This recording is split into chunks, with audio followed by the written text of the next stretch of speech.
He stood before the brothers who had sold him, and they did not know his face. 22 years earlier, they had sold him for 20 pieces of silver. Now, their lives were in his hands.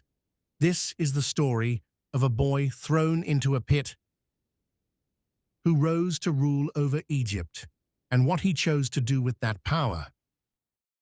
The story of Joseph, from slave to second in command. In the land of Canaan lived Jacob, and of his 12 sons, he loved Joseph most.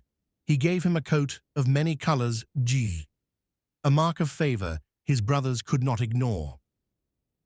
Then Joseph dreamed that the sun, the moon, and 11 stars bowed down before him. He told his brothers, and their resentment hardened into something darker. When Joseph came to them in the fields, they seized him and threw him into a pit. As a caravan of traders passed toward Egypt, they made a decision. They sold their own brother into slavery for 20 pieces of silver. They took his coat, stained it, and carried it to their father. Jacob believed a wild beast had devoured his son, and he mourned, refusing to be comforted. In Egypt, Joseph was sold to Potiphar, an officer of Pharaoh, and he rose until he was falsely accused and cast down once more. Even in prison, he rose. The keeper put everything under his charge. Twice now, Joseph had been lifted up, and twice torn down.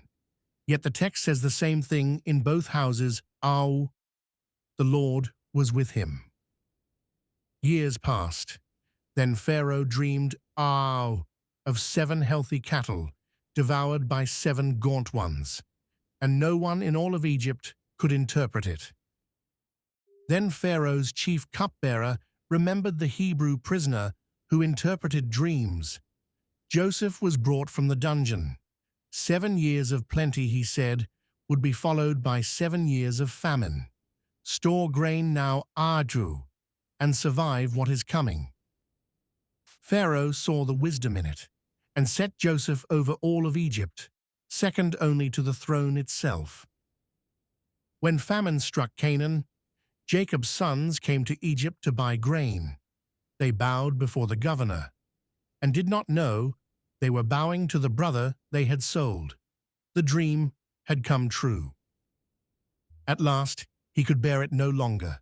He wept so loudly the Egyptians heard him. "I am Joseph," he said. "Is my father still alive?" Joseph forgave them. He brought his father and his family into Egypt and provided for them through the famine. The boy in the pit had become the one God used to preserve the very brothers who betrayed him. He told them, "You meant evil against me, but God meant it for good." It is a story of betrayal and survival. But more than that, it asks a question that outlived the empire that heard it.